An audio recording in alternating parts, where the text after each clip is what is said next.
വാനരസേനയുമായി ലങ്കയിലെത്തിയ ശ്രീരാമദേവനെ നേരിടാൻ രാവണൻ കുംഭകർണനെ അകാലത്തിൽ ഉണർത്തി. ചിന്താകുലനായ ശ്രീരാമന്റെ മുന്നിൽ പുരോഹിതവേഷത്തിൽ ബ്രഹ്മദേവനെത്തി. പാർവതീദേവിയുടെ അനുവാദമില്ലാതെ ആർക്കും രാവണനെ വധിക്കാൻ കഴിയില്ലെന്നും ദേവീപൂജ ചെയ്യാനും അദ്ദേഹം ശ്രീരാമനെ ഉപദേശിച്ചു. പക്ഷേ കൃഷ്ണപക്ഷത്തിൽ നിദ്രകൊള്ളുന്ന ദേവിയെ സർവശക്തനായ ശ്രീമഹാദേവൻ പോലും ഉണർത്താറില്ല.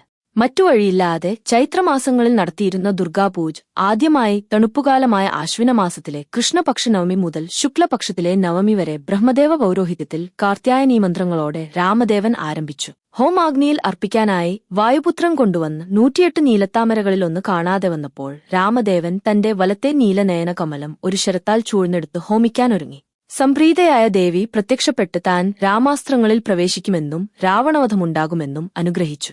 ദശമി നാളിലെ വിജയമാണ് വിജയദശമി.